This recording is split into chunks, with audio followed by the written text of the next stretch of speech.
Assalamualaikum warahmatullahi wabarakatuh.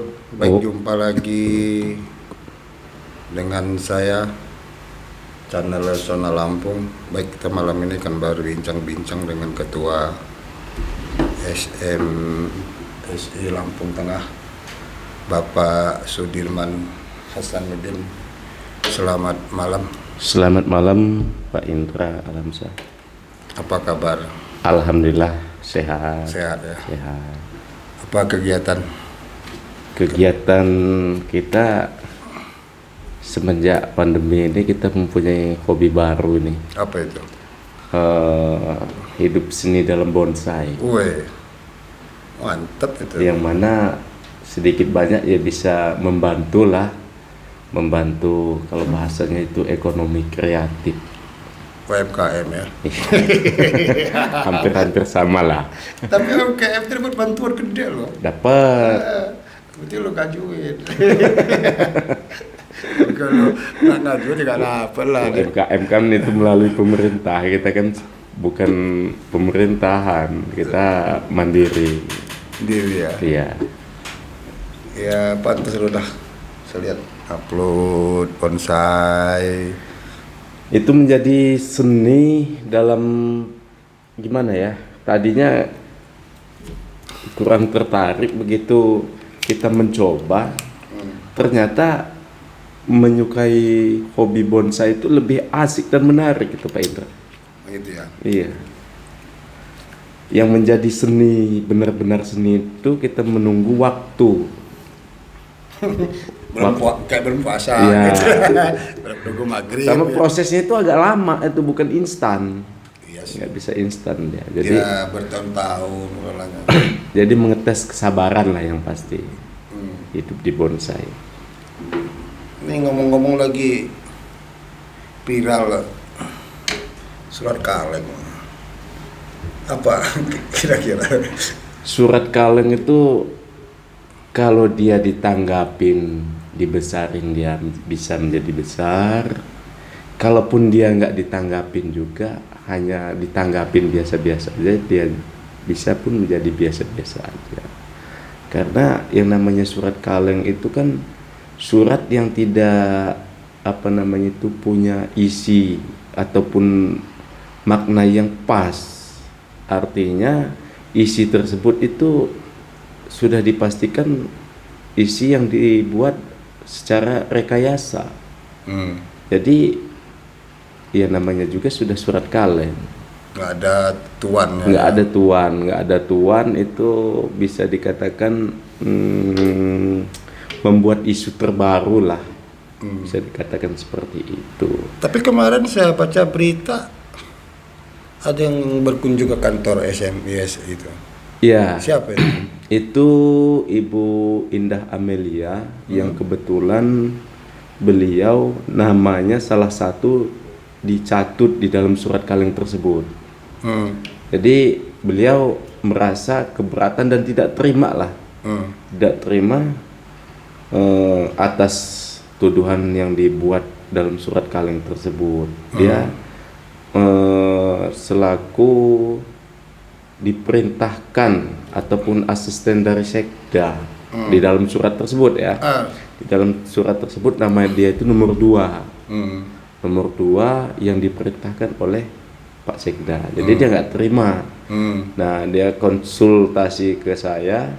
Kata saya kalau secara pribadi kita siap terima untuk melakukan keberatan lah ataupun merasa Sanggahan lah ya. bukan sanggahan Pak Indra. Apa itu? Kalau sanggahan itu suatu dugaan yang menuju ke dia. Dugaan yang menuju ke dia yang dibuat oleh seseorang yang nyata. Itu sanggahan. Ini kan surat kaleng, orang yang buat surat kaleng tersebut nggak tahu kita. Menuntut siapa ya? Yang menuntut siapa.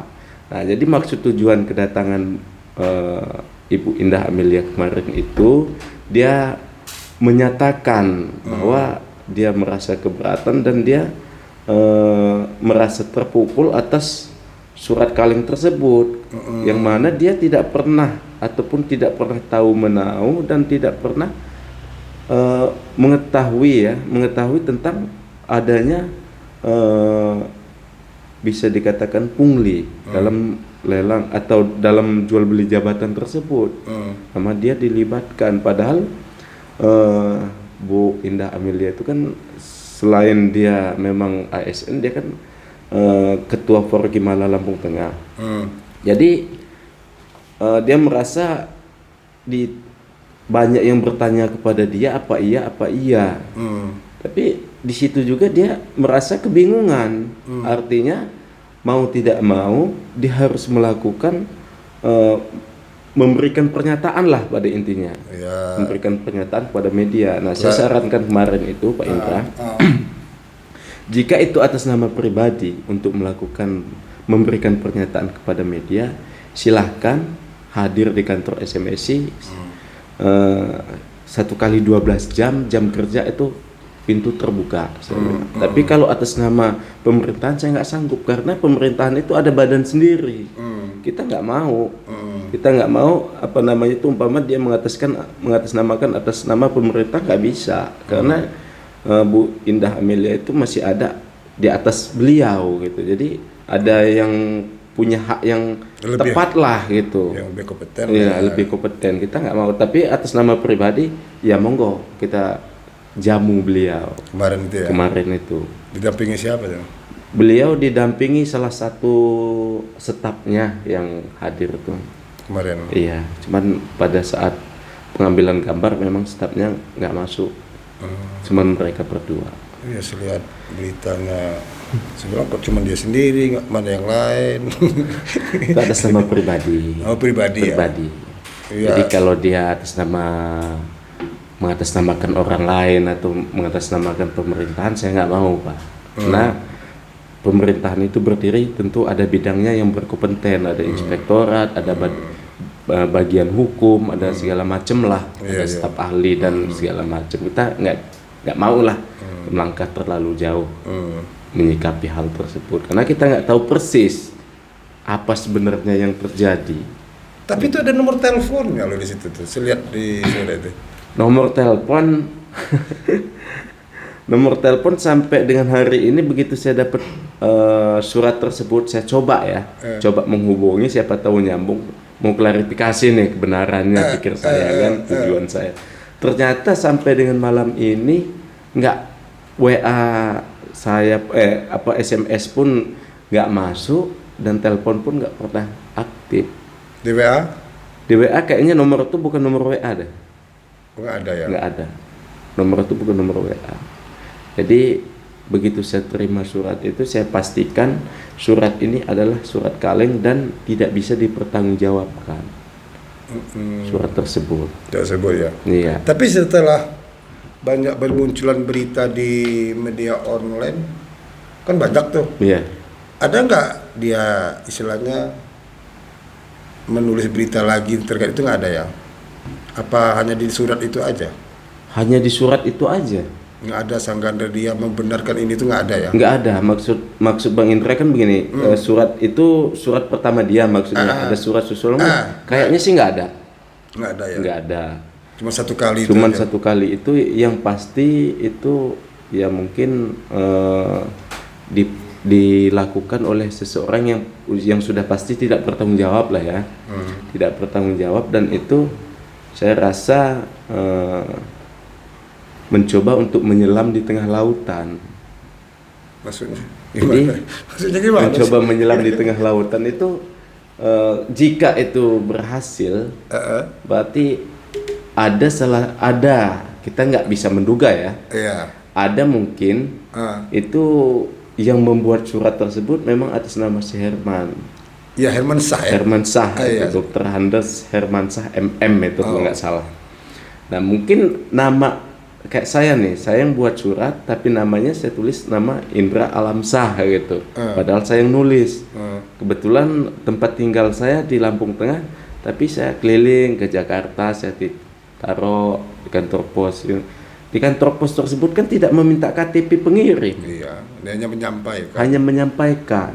Ada nama pengirim, dikirim dia tujuan ke sana. Mungkin kira-kira begitulah. Ya, begitu ya. Iya. Tanggapan sebagai ketua SMSI Lampung Tengah gimana ini? Menyikapi kejadian ini? Kalau tanggapan saya sebagai ketua SMSI Kabupaten Lampung Tengah menyikapinya tidak bisa juga terlalu jauh. Cuman menyikapinya ketika kita mendapatkan surat tersebut, sebaiknya ini sekalian juga untuk ajakan lah ya kepada masyarakat luas, bukan hanya ditujukan ke sesuatu ataupun korporasi ataupun seseorang, bukan. Saya atas nama Ketua SMSI Kabupaten Lampung Tengah mengajak seluruh masyarakat Kabupaten Lampung Tengah khususnya, jika di kemudian hari terdapat lagi surat-surat seperti itu kan surat tidak bisa dipertanggungjawabkan dan kita tidak mengetahui siapa yang membuatnya. Artinya marilah kita sikapi hal tersebut dengan akal yang sehat. Maksudnya dengan akal yang sehat itu kita sedikit masuk ke dalam isi surat ya. Kita masuk ke dalam isi surat. Mungkin bukan rahasia umum. Setiap akan ada lelang jabatan segala macam, mungkin bukan rahasia umum lagi, yang ada ini itu mungkin tapi cara-caranya mungkin berbeda. Artinya sepanjang saya menjadi jurnalis atau berkecimpung di media massa, itu baru pertama kali saya baca dan saya dengar di dalam surat tersebut bahwa menjadi kepala dinas ataupun eselon 2 yang notabene di tempat yang sangat basah itu dengan harga 250 juta. Itu seperti kayak kita beli kacang goreng itu. Itu sangat mudah sekali kayak kita beli kacang goreng, tapi kita kan saya pribadi pun nggak tahu sebenarnya apa yang terjadi. Cuman kita menyikapi, ayo pada masyarakat Kabupaten Lampung Tengah khususnya ketika di kemudian hari ke depannya menemukan hal-hal yang seperti surat kaleng tersebut, kita harus berpikir menggunakan akal yang jernih, akal sehat. Apa iya hal itu benar-benar terjadi? Sebab komitmen Bapak Bupati Lampung Tengah ini saya masih ingat semenjak pas beliau pelantikan sampai dengan hari ini mungkin nggak ada perubahan. Di zaman beliau tidak ada yang namanya jual beli jabatan. Beliau juga udah statement juga. Iya, kemarin juga udah statement kan, apalagi terkait surat kaleng tersebut kan Inspektorat sudah melakukan konferensi pers. Nah, saya rasa komitmen Pak Bupati dengan tidak adanya jual beli jabatan, saya rasa beliau konsekuen. Jadi balik lagi ke surat kaleng tersebut, sangat 100% dari awal saya terima surat kaleng tersebut itu dipastikan hoak. Itu ya. Dengan kenyataan yang ada di Kabupaten Lampung Tengah itu pasti dipastikan dengan kata hoak. Cuman dengan pemberitaan yang heboh, ya namanya juga media sosial kan heboh segala macam, cepat dia menyambungnya. Ya itu kos malam apa sih itu? Malam Senin ya. Saya baca beritanya tuh. Malam Selasa. Ya. Malam Selasa. Iya, saya baca berita tuh. Nah, itu di dalam pengiriman itu lagi nih Pak Indra. Di dalam pengiriman surat itu kan melalui kantor pos. Itu kalau nggak salah dikirim dari kantor pos daerah Pramuka Bandar Lampung per tanggal 10 Mei. Artinya per tanggal 10 Mei dari kota Bandar Lampung ke Lampung Tengah ini 7 hari. Makan waktu ya. Makan waktu. Nah, di situ juga menjadi pertanyaan bagi pribadi saya ya. Menjadi pertanyaan. Itu surat tersebut di notabene ibu kota Bandar Lampung ke Lampung Tengah itu selambat-lambatnya paling lambat itu 2 hari itu sudah nyampe. seharusnya. Ya mungkin pengiriman banyak Pak Ketua, kan Lebaran jadi paket Mungkin penuh. juga begitu, Iya. bisa juga begitu. Ke satu, yang kedua juga mungkin pegawainya pada libur. Bisa juga seperti itu. Iya. Cuman ya mudah-mudahan CCTV-nya nggak rusak aja. Itu harapan dari saya, mudah-mudahan aja CCTV-nya nggak rusak. Jadi mungkin ada besok lusanya ada titik terang lah tentang itu. Lah iya, maka saya bilang, saya baca juga, waduh, kok kayak gini, apa iya, cuman ya betul kata ketua tadi lah, artinya masyarakat itu harus bijak lah ya, Iya. ya harus bijak, bisa membedakan yang artinya ini ada pertanggungjawaban, ini tidak. Iya, benar. Gitu loh. Cuma sayang ini udah keburu di pull up, ya gimana lagi. Tapi ya dimanapun kita sama-sama berdomisili di Lampung Tengah, kita doakan Lampung Tengah baik-baik saja. Lah iyalah. Itu yang utama. Kenapa? Karena Lampung Tengah baik aja kita susah. Apalagi nggak baik Lampung Tengah, kan begitu. Tapi hasil jumpa pers inspektorat kemarin itu, ya katanya mereka juga ya rata-rata ya kecewa semua sih. Kecewa, dan surat 13 kepala OPD itu telah membuat surat pernyataan disampaikan kepada inspektorat kalau nggak salah itu. Yang pasti kepala OPD 13 kepala OPD itu sudah membuat pernyataan tentang terkait hal tersebut. Iya, di beritanya itu. Maksudnya bro, kok tega gitu ya. Yang ya namanya juga kita di kabupaten yang besar, Pak Indra. Di rumah tangga pun banyak ujian, apalagi di kabupaten. Hal-hal yang wajar, Pak. Wajar. Tergantung kita menyikapinya seperti apa, dengan kepala dingin, dengan enjoy. Kenapa? Karena ketika hal yang diisukan tersebut tidak benar terjadi dengan kita kan relax, enjoy. Iya benar. Cuman hanya sekedar isu-isu bias aja. Tapi kalau kita tanggapi dengan serius begini sampai kita nggak enak makan, nggak enak minum, tuh nggak bisa juga itu. Karena yang rugi itu kita. Itu hal tersebut tidak benar terjadi, tapi kita tidak enak makan, tidak enak tidur, memikirkan persoalan itu. Yang rugi tetap kita. Nggak ada untungnya. Iya, namanya surat kaleng. Ini surat kaleng. Surat kaleng itu dari zaman terbentuknya Indonesia ya. Memang udah ada surat kaleng itu. Nah, surat kaleng itu yang melakukannya itu biasanya mereka orang-orang yang tidak memiliki bukti lah ya, tidak bisa menunjukkan bukti secara langsung.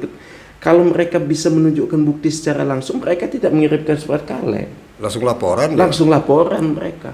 Langsung ke Polda, kemana? Langsung ke Polda ataupun ke Mabes Polri segala macam. Ini buktinya, ini videonya, ini video, ini rekaman, ini WA-nya, ini duitnya.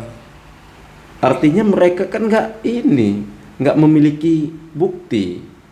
Nah, itu yang menjadi pertanyaan saya. Dengan adanya surat kaleng tersebut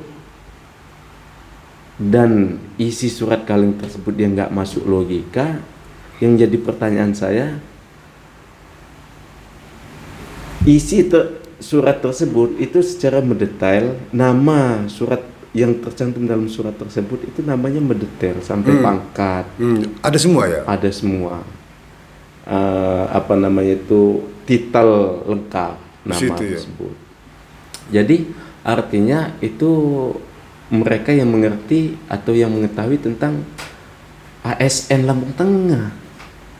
Gitu ya. Nggak bisa kalau dia masyarakat biasa yang nggak tahu lah. Dia nggak tahu golongan apa, Pat C, apa di. Mungkin dia tahu saya kuliah di Dharma Wacana Kota Metro, tapi mereka kan nggak tahu apa titel saya. Tapi di dalam surat tersebut umpamanya Sudirman Hasanuddin SAP. Mereka mungkin tahu saya kuliah di sesuatu tempat, tapi mereka nggak tahu titel apa yang saya pakai. Tiba-tiba lengkap, ada SEMM, Dr. Andus yang bla bla bla. Artinya itu bukan masyarakat biasa. Paham lah ya. Paham tentang seluk-beluk nama-nama ASN Lampung Tengah. Kita aja yang di media kadang-kadang nama mereka salah. Kita yang selalu mencari informasi tentang kemajuan Kabupaten Lampung Tengah, kadang-kadang kita nama mereka takut salah ataupun bahkan sering salah. Itu pas kayak mereka pinjam KTP. Pinjam KTP dilihat ketik, dipulangin KTP-nya. Kira-kira seperti itu. Jadi paham mereka. Paham benar. Paham benar. Jadi artinya ketua menyimpulkan surat itu dikirim dari Bandar Lampung cuma alibi aja. Cuman alibi. Saya yakin 100% itu alibi. Kenapa? Tapi di paket itu kan ada tulisannya sih. Iya. Jadi gini Pak Indra. Surat tersebut seperti yang saya sampaikan tadi, kantor pos tidak pernah meminta KTP pengirim. Artinya kita bawa surat dari Lampung Tengah ke Bandar Lampung, kita kirim ke Bandar Lampung, diterima mereka. Nah, jadi kita Lampung Tengah atas nama Sudirman, atas nama umpamanya Sipulan, alamat Wai Halim, blok sekian Bandar Lampung, taruh di Bandar Lampung, kirim kemana tujuannya. Padahal yang ngirim Lampung Tengah, saya. Itu bisa juga Pak ya? Bisa, kenapa? Karena lemahnya, saya katakan lemah lah, kantor pos ini tidak pernah meminta KTP ataupun fotokopi KTP identitas pengirim. Itu tadi, mudah-mudahan saja kita doakan CCTV kantor pos tersebut, tempat pengiriman surat itu tidak rusak. Berarti perlu koreksi lah ya. Iya. Kita sendiri ya. Cuman ya repot juga lah Pak Ketua, kalau mau koreksi dia rame, akhirnya habis waktunya. Koreksi yang mana ini? Kalau yang ngirim ditanya satu-satu gitu. Enggak, jadi ketika regulasi ya, regulasi suatu lembaga atau suatu perusahaan itu dari atas itu regulasinya sudah diturunkan atau peraturannya sudah diturunkan, harus pengirim harus menyerahkan fotokopi KTP. Itu sudah otomatis. Apalagi sekarang nih zaman digital ini kan iklan melalui media siber, media online, media streaming segala macam kan cepat. Jadi oh ya, saya mengirim surat ke Jakarta harus ada KTP, fotokopi KTP. Tinggal melampirkan. Itu kalau dia bukan merubah sih, menambahkan,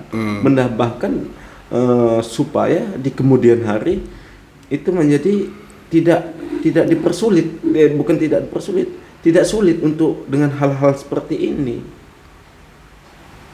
Saya rasa demikian. Untuk tambahan juga buat perusahaan pos Indonesia, memang harus demikian. Kalau kita bicara dengan pos Indonesia, saya rasa itu jalur kita lah ya, karena itu suatu media juga pengantar tentang surat menyurat. Itu bisa menjadi masukan dan bisa juga menjadi wacana ke depan untuk kantor pos. Setiap pengirim surat ataupun pengirim barang itu pengirimnya harus memberikan fotokopi KTP. Saya rasa itu pas. Terlampir lah ya. Terlampir. Jadi di kemudian hari ketika ada kejadian hal-hal seperti ini itu cepat terlacaknya. Iya, melacak CCTV juga bingung juga lah ya. Bingung. Ya sekarang lihat CCTV orang nganter barang, cuma yang barangnya dan ancadekan kan belum tentu ketahuan. Iya, itu yang pertama. Dan juga di resi pengiriman tuh nggak ada jam, cuma tanggal. Jam berapa gitu. Jam berapa diketiknya di komputer, diinput di perusahaan mereka jam berapa. Kan nggak ketahuan, cuma tanggal 10 Mei 2022. Jamnya berapa? Siapa tahu jam 8 pagi. Pas begitu buka pertama orang itu masuk. Kita nggak tahu. Atau bukanya atau masuknya jam 2 sore atau jam 3 sore. Kita kan nggak tahu. Kalau ketika kita mutarkan waktunya itu tanpa ada limit waktu, oh ini di resinya ini jam 10. Kita tinggal buka jam 10 aja, dari jam 10 sampai jam 11 umpamanya. Kan waktunya singkat kita ngebuka, kita sambil nonton siapa-siapa. Tapi kalau dari waktunya tidak ada di situ, kita buka dari jam 8 pagi sampai jam tutupnya kantor pos, ya repot juga Pak Endra. Lama 1 hari. Jadi kita 1 hari menjadi pegawai kantor pos, kita nungguin. Dia banyak juga sih ya. Banyak. Jadi satu ya apa ya? Ya mudah-mudahan lah ya. Iya. Nanti ke depannya ada perbaikan. Kita tidak menyalahkan kantor pos, tidak, cuman memberikan masukan, masukan supaya lah ya. ke depan lebih baik lagi. Kita di media, kita di jurnalis ini, seorang media ini kan memberikan masukan agar bisa lebih baik ke depannya. Iya. Jadi itu saya rasa itu masukan yang pas buat kantor pos atau PT Pos Indonesia. Itu setiap pengiriman barang itu harus melampirkan fotokopi KTP. Saya rasa itu masukan yang pas itu. Oh, iya. Pasti bisa diterima oleh mereka. Tapi yang jadi masalahnya suara kita ini ditonton mereka atau didengarkan mereka tidak. Itu yang jadi masalah. Kalau masukan saya rasa pas. Insya Allah.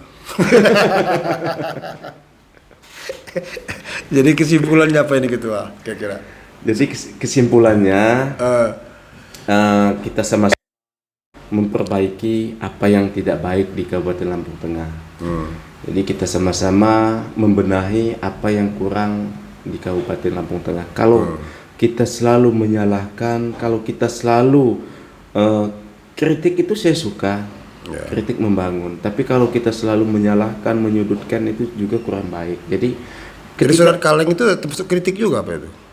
Itu saya rasa bukan kritik, itu fitnah. Fitnah itu. Fitnah yang sangat-sangat keji itu kalau menurut saya itu. Itu ya. Itu fitnah yang sangat keji. Saya rasa fitnah itu surat kaleng tersebut itu bagi ininya yang lumayan berat juga kayaknya hukuman itu di akhirat nanti.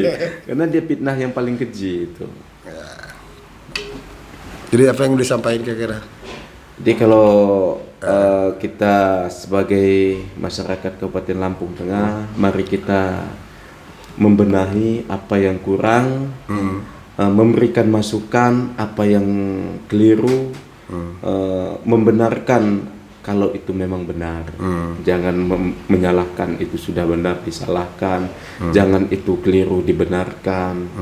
Itu demi Kabupaten Lampung Tengah yang memiliki juluk Beguai Jejamu Wawai ini, kita sama-sama bangkit, kita sama-sama untuk Kabupaten Lampung Tengah. Mungkin saya rasa itu aja pesan dan kesan saya. Oke Ketua, jadi kita udah panjang lebar. Artinya himbauan untuk masyarakat ke depan ya lebih bijak, menanggapi sesuatu permasalahan.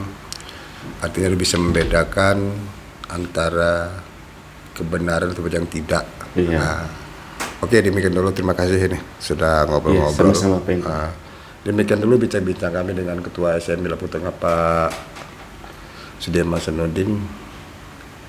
Moga-moga ada manfaat. Oke, assalamualaikum warahmatullahi wabarakatuh. Waalaikumsalam warahmatullahi wabarakatuh.